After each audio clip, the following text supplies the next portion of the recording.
Hey homeschool friends. So last week's video, I talked a lot about my homeschool successes. I'll link it above if you didn't get a chance to watch that. It was definitely a fun video for me to make. It was fun to just reminisce over what has been going on over these past 3 years.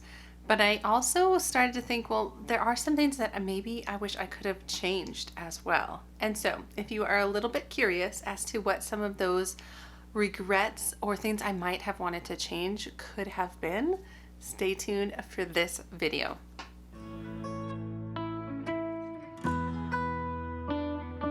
So hi, my name is Angie. Welcome to the channel if you are new here, or welcome back if you have been coming for a while.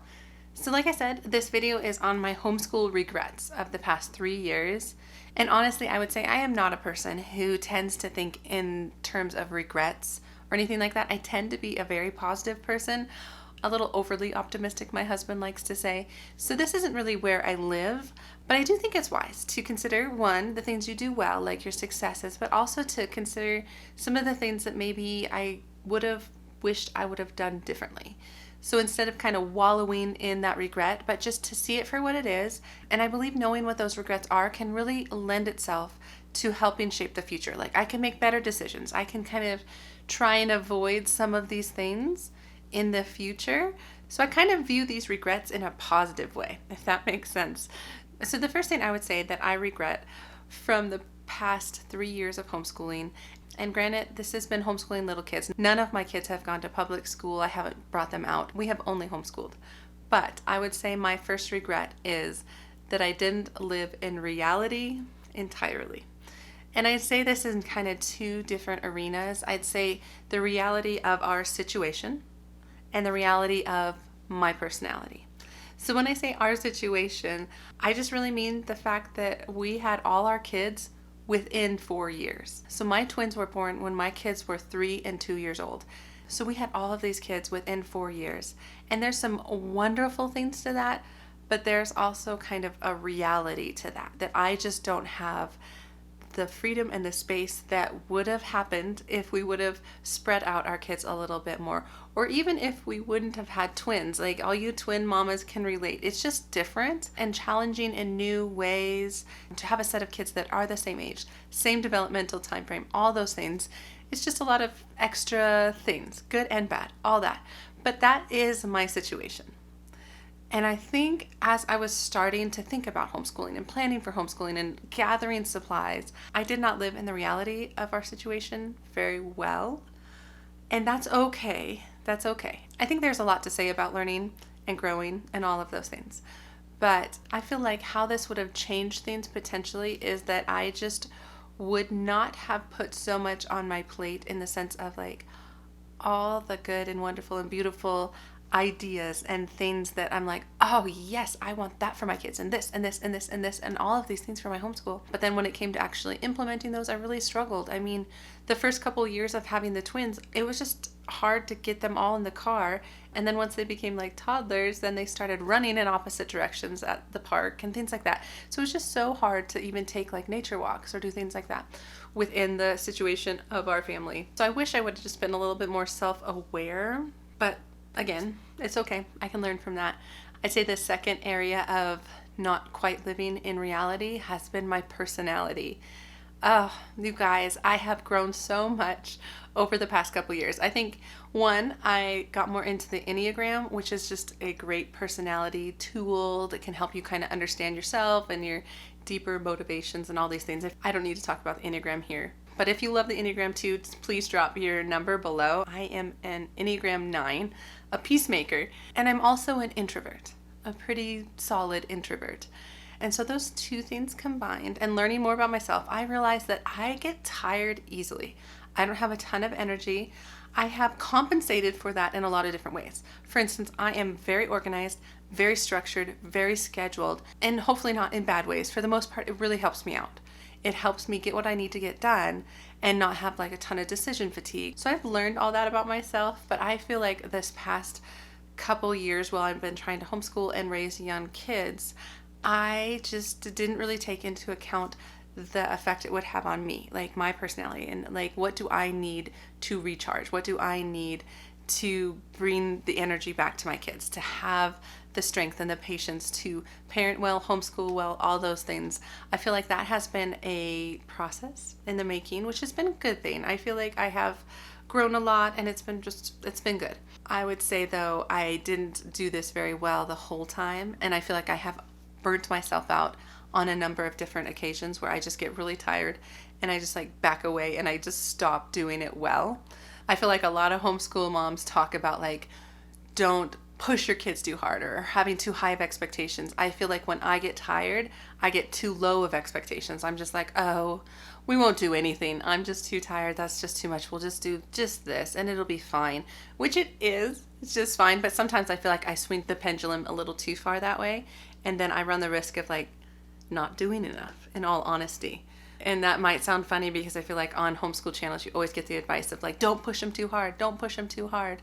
I'm like, maybe push them a little bit more because I'm feeling tired, if that makes sense. So I feel like that was a little bit of a rant. But the area of my reality, both my personality and my situation, I wish I just would have been more tuned in. I wish I would have just understood myself better and understood the reality of our situation a little bit better. I think I would have thrived a bit more these past 3 years. But I did learn a lot, and so now I feel like I can do better going forward. So that's the first one, I would say. Okay, the second thing on my list that I regret a bit, and that is that I wish I would have been more open to traditional curriculum. I don't know about any of you guys, but I feel like there is a general feel amongst the homeschool community that school at home or traditional curriculum is kind of it's not a sellout. It's just like you could do better. You could give your children a deeper, richer, more beautiful homeschool education and not have to make it look like the public school. So if you make it look like the public school, you are failing at homeschool. And I know nobody says that, and I know none of the books say that, because that's not true and that's not fair. But that was definitely the message I was feeling and receiving from just all the different resources I was investigating and researching as I was going about trying to learn how to do this thing, this homeschool thing. So I just wish I would not have had that attitude, because I think that cut me off from really good curriculum that would have really helped my kids. And I speak in particular towards like the Abeka phonics curriculum, because it's going really well and it has been a very successful at teaching my kids to read. Like, it held my hand. It really got the job done. Now, do I feel like I need all things traditional, all parts of my homeschooling to look that way? Absolutely not. Absolutely not. But I feel like because I was so turned off towards that idea, I didn't even investigate it until like 2.5 years into my homeschool journey. And I just wish I would have been more open to it, or I wish I would not have shut that down quite so early, if that makes sense. Because traditional curriculum does not equal public school. It is a tool. And I think that's also something that maybe I wouldn't have done such a good job of using traditional curriculum at the beginning, because I also have learned how to use curriculum over the past 3 years in a better way. I've learned to use it more as a tool, less as a task master, if you will. So anyway, that is one regret I do have, is just not being open to that. So as for the last regret I could think of for the past couple years is honestly, I wish I would not have been so scared of religious curriculum.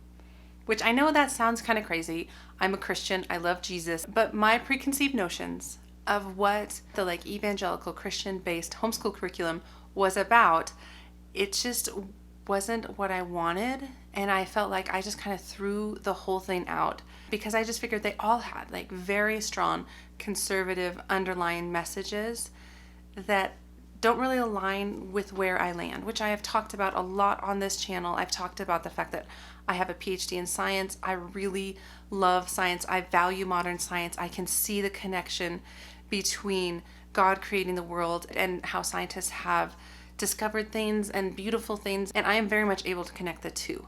For me, that's where I'm at, but that is not where a lot of religious homeschool curriculum is, and that's okay. And this is not a place where I am bashing anything by any means. That is okay.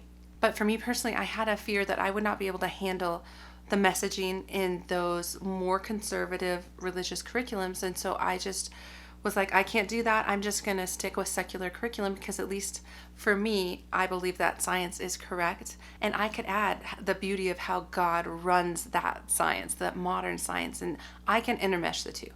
I have done some videos on that. I will link that above, talking about how, as a Christian, I have used secular curriculum.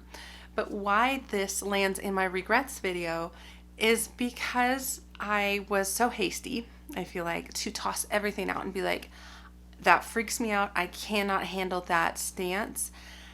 I missed some stuff. And the one in particular that brought this regret to mind is I missed the curriculums such as Sunlight, which is very much a Christian curriculum, very much so. Never hear that it is secular. It is Christian through and through.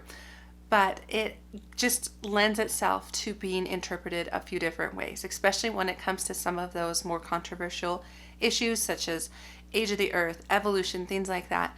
It includes resources from both, and then its parent guide is very strong in helping parents discuss things with their children. But it's also strong in the fact that it does not assume that because you're a Christian, you hold this one viewpoint. It allows you as the parent, as the Christian parent, to bring some of those issues into your homeschool and discuss them with your children in a way that isn't pigeonholed. It isn't like this is the only way, this is the only interpretation that's correct, but it gives the freedom to do it your way. And so I feel like I missed out on starting our homeschool with Sunlight. Although I'm not too sad about it because I also fell into Build Your Library and Torchlight, these wonderful secular literature-based curriculums that I highly recommend, that are fantastic. And so I don't regret it in the sense that I missed out. It's just that sometimes I kick myself for being so narrow-minded that I couldn't understand kind of the bigger, broader picture, if that makes sense. I hope that makes sense. It's a little hard to know if anybody is jiving with me on that. But that's where I'm at, and that's a regret I had from the past 3 years. And so, like I was saying, as it comes to regrets, I don't feel like regrets are something to wallow in. I think there's something to grow from. I think they can definitely spur you into being in a better place. They can spur you to do some research and think about things, discuss things with people, and grow as a person and grow as a homeschool mom. And so I feel like thinking both of my successes and my regrets, I feel really helps me in just get in the right frame of mind for as I'm approaching kind of starting to plan for next year, starting to kind of get a handle on what are our goals and visions for this upcoming year for each of my kids. I like kind of thinking about these things, really marinating in them before I make big decisions like, are we going to stay with what we have curriculum wise, or are we going to switch, are we going to try something different? So these things have been on my mind, so it's really fun to be able to share them all with you. I would love to hear from you guys. Do you have any homeschool regrets? Do you wish you could have done things differently? And you can be very specific about your regrets, or you can be a little bit more broad like I am. But I would love to hear from you if you're willing to share. I think this is an excellent topic and one we can just gain a lot from. So that is what I have for this video. I hope you enjoyed it. Hope it was helpful and encouraging, all those things. If it was, please give it a thumbs up. And otherwise, subscribe if you're not already subscribed. And I will see you guys in the next homeschool video. All right, guys, take care.